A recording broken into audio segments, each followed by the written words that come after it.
Assalamualaikum warahmatullahi wabarakatuh. Waalaikumsalam warahmatullahi Oke, wabarakatuh. selamat siang Bapak Ibu semuanya. Mohon maaf mengganggu waktunya sedikit saja. Saya ingin memberikan sedikit kemarin materi yang saya dapatkan pada saat saya pelatihan di BGTK pada hari Senin sampai dengan hari Kamis, ya.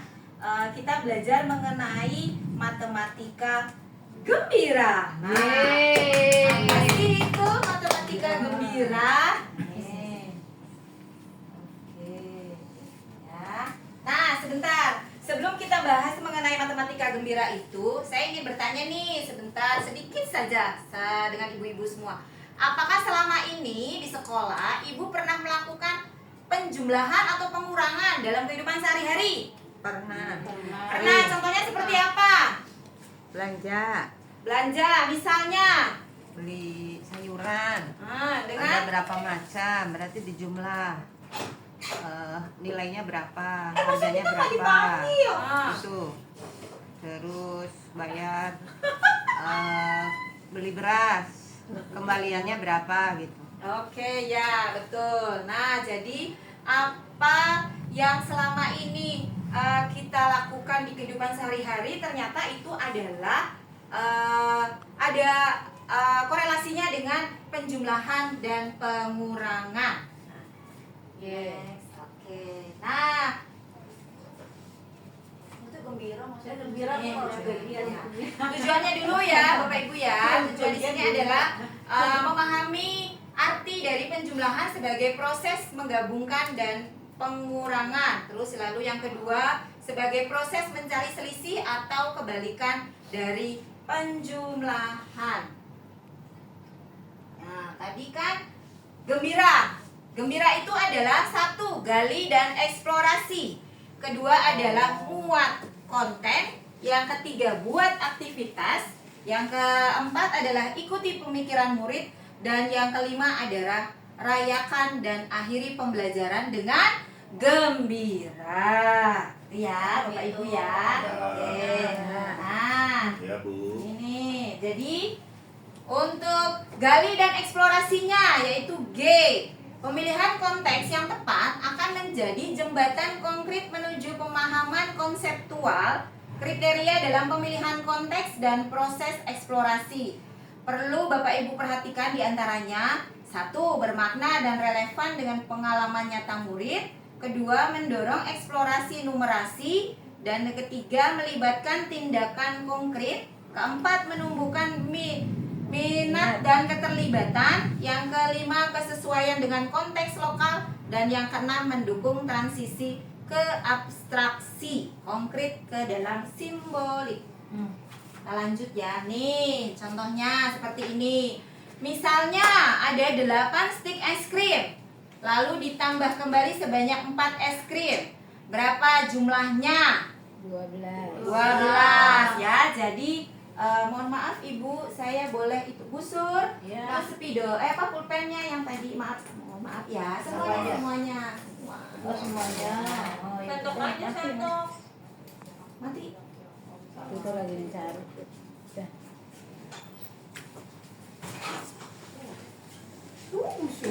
Nah, di sini ya, Bapak Ibu, saya contohkan. Jadi di sini ada 12 pulpen.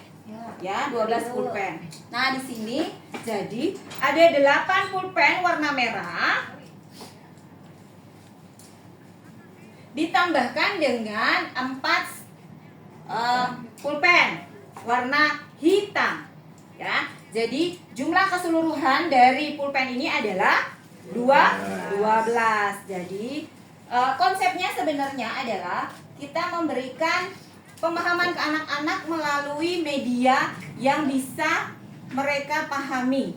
Jadi harus ada benda yang membuat mereka merasa bahwa kita harus membuat anak-anak itu berantusias untuk belajar matematika. Selama ini matematika itu menurut mereka bahwa matematika itu menyeramkan. Kedua, menakutkan karena berhubungan dengan angka, ya, seperti itu. Nah, yang M-nya yaitu muat konten. Muat konten di sini yaitu struktur pengenalan, operasi penjumlahan dan pengurangan. Itu dibagi menjadi 3, change atau perubahan pertamanya, yang kedua ada part-part wall atau bagian-bagian keseluruhan, yang ketiga adalah compare atau membandingkan. Nah, kayak tadi Bu Penti misalnya belanja dengan harga 10.000, ya, pertamanya nih, ya kan, 10.000. Nah, terus ada perubahan apa tidak? Ada kan? Nah, ada perubahan. Jadi berkuranglah uang 10.000 itu untuk belanja. Seperti itu ya. Jadi konsep perubahannya di mana operasi bilangan yang dikenalkan sebagai hubungan dari beberapa bilangan yang merupakan awal, perubahan, dan hasil. Jadi awalnya tadi 10.000, kita belanjakan 5.000, dan hasilnya sisanya 5.000. Oke, next. Nah, ini adalah konsep part wall. Ya, seperti ini ya Bapak Ibu ya. Nah, konsep operasi yang melibatkan dua bagian yang digabungkan menjadi satu kesatuan dalam masalah. Jadi kita perlu menemukan bagian yang hilang atau keseluruhan yang belum diketahui. Lalu change. Pada struktur ini operasi dapat dikenalkan sebagai hubungan dari 3 bilangan yang merupakan awal, perubahan, dan hasil. Lalu yang ketiga adalah compare, melibatkan perbandingan dua kuantitas. Kuantitas ketiga tidak benar-benar ada tetapi merupakan selisih antara dua kuantitas tersebut. Masalah compare bisa disajikan dengan 3 cara. Dengan kuantitas mana yang tidak diketahui, lebih kecil, lebih besar, atau selisihnya. Ya. Next. Nah, ini tadi yang muat konten. Pada muat konten, proses pembelajaran matematika menjadi lebih bermakna karena pembaca melihat langsung keterkaitan antara konsep yang mereka pelajari di kelas dengan peristiwa di sekitar mereka.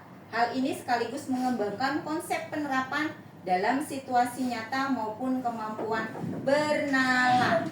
Ya.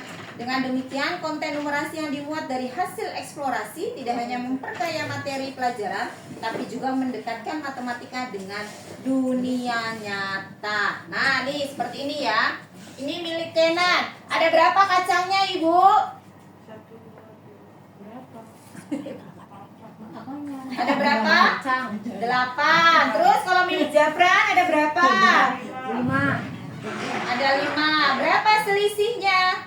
3. 3. Nah, jadi milik Kenan lebih banyak dibandingkan dengan milik Jabran, ya. Jadi itu adalah selisihnya 3 kacang. Oke, kita lanjut ya, Bapak Ibu. Nah, ini adalah aktivitasnya. Permainan engklek. Ya kan? Biasanya permainan engklek itu kayak itu kan, Bu. Orang enggak? Dampu bulan, ya, dampu bulan. Jadi kalau misalnya kita lompat, kita pakai apa? Medianya batu ya? Ya. Genteng. Kita taruh terus nah ya, kita loncat seperti itu ya. Nah, jadi itu. Iya, namanya. Oh, itu namanya. Nah, ya. Ini aktivitasnya. Nah, ini adalah membuat aktivitas kalau misalnya di kelas. Jadi kita menggunakan stick es krim atau benda konkret lainnya, terus membuat kelompok, ambil benda konkret yang tersedia, terus praktek penjumlahan dan pengurangan. Nah, seperti itu ya untuk aktivitasnya.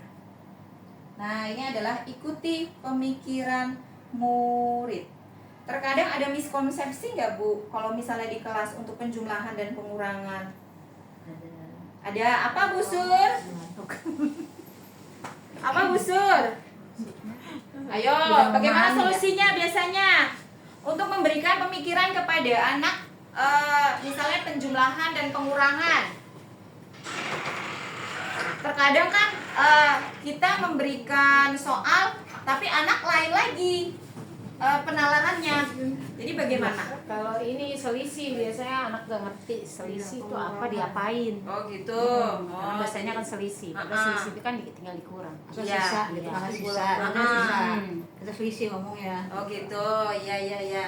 Benar. Berarti ibaratnya belum memahami konsep pengurangannya ya. Jadi kita memberikan pemahaman ke murid bahwa oh ternyata selisih itu diambil. Jadi misalnya ini 10 misalnya, terus dikasih misalnya ke temennya permen 5, nah sisanya jadi berapa? Tinggal 5. Seperti itu. Jadi kita mengikuti pemikiran murid.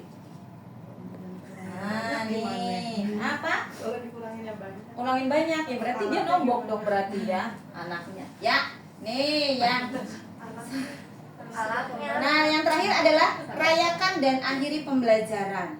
Ya, menghargai setiap proses dan pencapaian belajar murid bukan hanya hasil akhirnya, Bapak Ibu. Guru mengajak murid merenungkan, mengekspresikan dan merayakan apa yang sudah mereka pelajari, baik dalam bentuk keberhasilan usaha maupun pengalaman belajar. Misalnya, walaupun anak belum paham, tapi kita harus bisa memberikan bahwa oh iya, kamu sudah berusaha nak. Jadi harus memberikan apresiasi ke anak. Jangan kamu bagaimana sih? Udah ibu terangin juga nggak paham-paham gitu. Jadi nggak seperti itu ya Bu. Jadi sebisa mungkin itu anak kita apresiasi supaya dia semangat untuk gimana Bu caranya. Jadi kita harus kasih tahu ya. Oke. Next. Nah, coba Bu Epri kita ice breaking sebentar. Angka di udara. Coba ayo maju sini. Itu kepalanya copot. Ya, kepalanya dicopot sama mama. Jadi kita memberikan ke anak-anak misalnya kalau angka 1 berarti berdiri kan? Iya. Nah, kalau misalnya angka 2 Apa? kalau angka 3 seperti itu ya Bapak Ibu ya. Misalnya kalau angka 1 kita kan berdiri nih, berarti kan angka 1 kan? Iya. Kalau angka 2 Angka 2. nah, ya kan tuh. Nah, kalau angka 3 Puyeng dah. di sini vertigo. Angka itu vertigo. Kolesterol nggak bisa kolesterol. Ya, seperti itu ya Bapak Ibu. Jadi apapun yang kita ajarkan ke anak itu adalah angka ganjen. harus dalam bentuk yang nyata atau ada di wilayah sekitar kita, di lingkungan sekitar, seperti itu. Misalnya nih anak untuk menghitung daun, bisa kan Bu? Misalnya nih ada tanaman nih, ada bunga, ada pohon misalnya, kita suruh ngitung daunnya misalnya, itu ada berapa? Terus ada 5 Bu, oh yes, daun sebelahnya ada berapa? Gitu, jadi nanti ditambahkan berapa jumlah daunnya, seperti itu ya. Jadi, nah itu, jadi kalau untuk kelas bawah memang harus menggunakan Kalau 15 tambah 20 gimana? Kalau daunnya banyak, jadi kalau misalnya daun kita menggunakan stick ya, stick es krim misalnya nih ada 15. Nah, terus ini ditambah lagi 2 seperti itu. 20. Jadi ya sama gitu ya. Jumlahnya ribuan bagaimana? Sampai ya Bu, mohon maaf bisa sampai ribuan ya. Jadi kalau untuk anak kelas fase A itu adalah 1 sampai dengan 10 ya. Mohon maaf ya Bapak Ibu ya. Nah, jadi apa yang kita pelajari hari ini bahwa ternyata penjumlahan adalah operasi matematika untuk menggabungkan 2 atau lebih angka menjadi 1. Dan pengurangan adalah operasi matematika untuk mengurangi 1 angka dari angka lain untuk mendapatkan selisihnya. Bagaimana perasaan Ibu hari ini? senang, gembira. Gembira. Bukan yang ini kan Bu? Bukan. Apalagi yang ini. Selalu tersenyum, oke? Oke. Ya. Terima kasih untuk terima kasih Untuk kesempatan hari ini, kesempatannya saya bisa memberikan sedikit sharing ilmu yang kemarin kita dapatkan di pelatihan BGTK. Wah. Tiap hari dia ngisi. Assalamualaikum warahmatullahi wabarakatuh. Waalaikumsalam warahmatullahi wabarakatuh. Oleh. Pak Hari.